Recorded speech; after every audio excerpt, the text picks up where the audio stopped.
Hello guys, welcome to cute by flies up guys. ഇന്ന് നമ്മളൊരു journalling ചെയ്യാമെന്ന് വിചാരിച്ചു. അതിന് വേണ്ടിയിട്ട് നമ്മുടെ ജേർണലിങ് പെട്ടിയൊക്കെ എടുത്ത് വന്നിട്ടുണ്ട്. ഇതെൻ്റെ ജേർണലിങ് സപ്ലൈസൊക്കെ ഇട്ട് വയ്ക്കുന്ന പെട്ടിയാണ് കേട്ടോ. അപ്പോൾ ഞാൻ ഫസ്റ്റ് തന്നെ ഓർമ്മയില്ലാതെ വീഡിയോ എടുക്കുന്നത് ഓർമ്മയില്ലാതെ ഇത് ഒട്ടിച്ച് വെച്ചിട്ടുണ്ട്. പിന്നെയാണ് എനിക്ക് വീഡിയോ എടുക്കുക എന്നുള്ളൊരു കാര്യം ഓർമ്മ വന്നത്. പിന്നെ ഗൈസ് അതിന് കുറച്ച് ഒരു പേർപ്പിൾ മെമ്മോ കാർഡും, അതിൽ കുറേ ഉണ്ട് കേട്ടോ ഇങ്ങനത്തെ സംഭവങ്ങൾ. പേർപ്പിൾ മെമ്മോ കാർഡും ഒരു സ്കൈ ബ്ലൂ കളറിലുള്ള ഒരു മെമ്മോ പാഡും എടുത്തിട്ടുണ്ട്. ഇനി ഗൈസ് ഞാൻ സ്കൈ ബ്ലൂ അങ്ങനെ ഒട്ടിക്കാനല്ല വിചാരിച്ചത്, അതുപോലെ കട്ട് ചെയ്യാണ് കേട്ടോ ചെയ്തത്. ഞാൻ ആദ്യമായിട്ടാണ് ഇങ്ങനെ വിചാരിച്ച് ചെയ്യുന്നത്. അതായത് ഞാൻ വിചാരിക്കും ഇങ്ങനെ ഒട്ടിക്കാം അങ്ങനെ ഒട്ടിക്കാം എന്നൊക്കെ, പക്ഷേ എനിക്ക് കട്ട് ചെയ്ത് വരുമ്പോൾ വേറെ ലെവലാവും. അപ്പോൾ എൻ്റെ ക്രിയേറ്റിവിറ്റി വേറെ ലെവലിലേക്ക് പോവും. അപ്പോൾ കോളായത് അറിയിക്കാതിരിക്കാൻ വേറെ ഇതിൽ ചെയ്യുമ്പോൾ ഞാൻ വിചാരിച്ചൊന്നും നടക്കില്ല. ആദ്യമായിട്ടാണ് ഗൈസ് അത് ശരിയായിട്ട് വരണേ. അപ്പോൾ അതിൽ കൂടെ എൻ്റെ ഒരു സന്തോഷം കൂടി ഉണ്ട്. പിന്നെ ബാക്കിൽ നമ്മുടെ ബുക്കൊക്കെ പോകുന്നുണ്ട്, ബ്രൗൺ പേപ്പറില്ലേ, അത് ഒട്ടിച്ചു കൊടുത്തു. പിന്നെ ഫ്രെയിം പോലെ ആക്കി അതിൽ ഞാൻ കുറോമിയനാണ് ഒട്ടിച്ചു കൊടുത്തിട്ടുണ്ടായിരുന്നത്.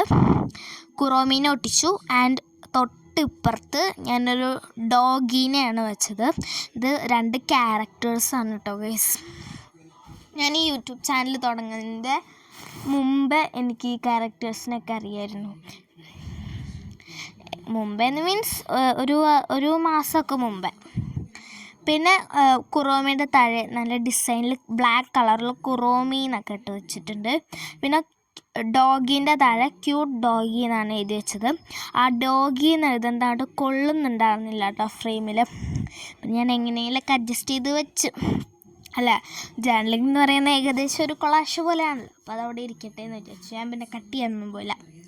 പിന്നെ ഞാൻ ബാക്കിൽ പശ തേച്ചിട്ട് ഒട്ടിക്കുകയാണ് ചെയ്തിട്ടുണ്ടായിരുന്നത്.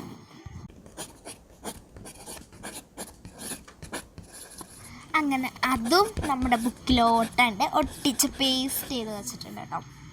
ഇത് അതിൻ്റെ ബാക്കിൽ കവർ പോർഷൻ ആയതുകൊണ്ട് കുറച്ച് പാടുണ്ടായിരുന്നു ഒട്ടാൻ. പിന്നെ ഗൈസ് ഇതൊരു കഥയാണ് കേട്ടോ. എൻ്റെ 4ാം ക്ലാസ്സിലെ ഫയലിൽ തപ്പി നോക്കിയപ്പോൾ അതിൽ ഞാൻ 4ൽ ചെയ്തു വെച്ച പെയിൻറ്റിങ് ആയിരുന്നു. അപ്പോൾ മെയിനായിട്ട് ഈ പെയിൻറ്റിങ് ഒട്ടിക്കാൻ നിങ്ങളെ കാണിക്കാനും ഇതിലൊട്ടിക്കാനും നിങ്ങളെ കാണിക്കാനും വേണ്ടിയിട്ടാണ് ഞാൻ ഈ ജേർണലിംഗ് ചെയ്യാമെന്നൊക്കെ പറഞ്ഞിട്ട് വന്നിട്ടുള്ളത്. മെയിൻ റീസൺ ഇപ്പോൾ ഒട്ടിച്ച ഒരു പെയിൻറ്റിങ് ആണ് കേട്ടോ. ഞാൻ സ്റ്റാറി നൈറ്റ് പെയിൻറ്റിങ് ചെയ്യാനാണ് ഉദ്ദേശിച്ചത്. ബാക്ക്ഗ്രൗണ്ടൊക്കെ ഏകദേശം കളറായിട്ടുണ്ട്. ബട്ട് ലാസ്റ്റ് വെച്ചാണ്ട് ഫ്ലോപ്പായി. അപ്പോൾ ഞാൻ പെയിൻറ്റിങ് മാറ്റി. പെട്ടെന്ന് കണ്ട ഒരു സ്റ്റാറി നൈറ്റ് തീമൊക്കെ പോലെയുണ്ട്. പിന്നെ സ്പേസസിലൊക്കെ ഞാൻ സ്റ്റിക്കേഴ്സ് ഒട്ടിക്കാണ് ചെയ്തിട്ടുണ്ടായിരുന്നത്. ഫസ്റ്റിൽ panda, second rainbow, third my മെലഡീനെ ആയിരുന്നു കേട്ടോ ഒട്ടിച്ച് കൊടുത്തിട്ടുണ്ടായിരുന്നത്. പിന്നെ ഗൈസ് എനിക്ക് പിന്നെ അങ്ങോട്ട് തൃപ്തിയായില്ല.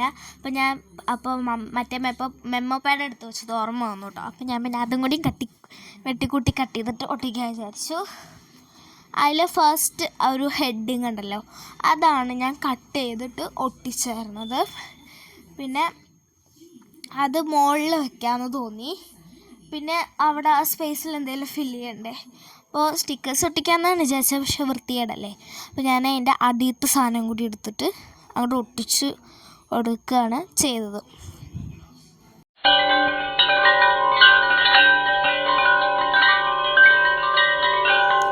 പിന്നെ ഗൈസ് അതും അവിടെ ഒട്ടിച്ച് ഫിക്സ് ചെയ്ത് വെച്ചിട്ടുണ്ട്. പിന്നെ ഗൈസ് ഞാൻ കുറച്ച് റൈറ്റിംഗ് സ്ട്രിപ്സ് എടുത്തിട്ടുണ്ട്. ഇതെനിക്ക് പേർപ്പിൾ ജേർണലിൻ്റെ കൂടെ കിട്ടിയതായിരുന്നു.